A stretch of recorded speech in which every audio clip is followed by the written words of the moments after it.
काला अजगर एक झटके में लड़की को पकड़कर आसमान के 10,000 फीट ऊपर ले गया। फिर उसने धीरे धीरे उसे एक ऊंचे खतरनाक पहाड़ी किनारे पर छोड़ दिया। उसी समय जैक ने जया से कहा, हर ड्रैगन बुरा नहीं होता, कुछ तो हमारी तरह ही भले होते हैं।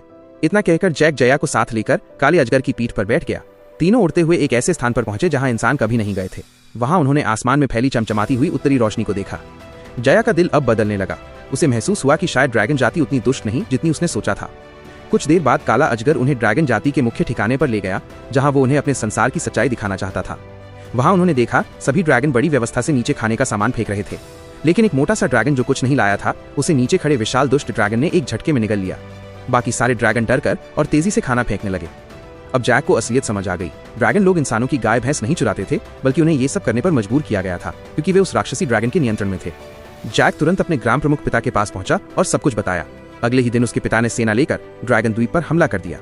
सेना ने जल्दी ही ड्रैगन किले का दरवाजा तोड़ दिया, पर तभी जमीन हिलने लगी और एक विशालकाय ड्रैगन धरती फाड़कर बाहर निकला।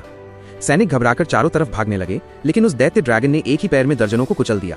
उसी वक्त आसमान से जैक काले अजगर पर सवार होकर उतरा। दोनों ने मिलकर उस दैत्य ड्रैगन का ध्यान अपनी ओर खींचा। जैक ने समझदारी दिखाते हुए लड़ाई को गांव से दूर आसमान में ले गया ताकि कोई बेगुनाह हताहत ना हो। दोनों ड्रैगन बादलों के बीच भिड़ गए। जैक ने काले अजगर की फुर्ती का फायदा उठाकर बादलों में छिप छिपकर वार किए। इससे दैत्य ड्रैगन बुरी तरह गुस्सा हो गया। उसने चारों ओर आग उगल दी, जिससे काले अजगर का पंख जलने लगा।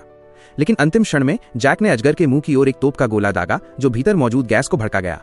अगले ही पल दैत्य ड्रैगन आग की लपटों में जलकर नीचे की लावा नदी में गिर पड़ा और वहीं उसका अंत हो गया। जब जैक को होश आया तो उसने देखा कि अब मनुष्य और ड्रैगन शांतिपूर्वक साथ रह रहे हैं। दोनों जातियों के बीच अब कोई नफरत नहीं थी, बल्कि एक नई दोस्ती की शुरुआत हो चुकी थी। और इस तरह जैक और जया ने सदा के लिए सुखी और शांतिपूर्ण जीवन जीना शुरू किया।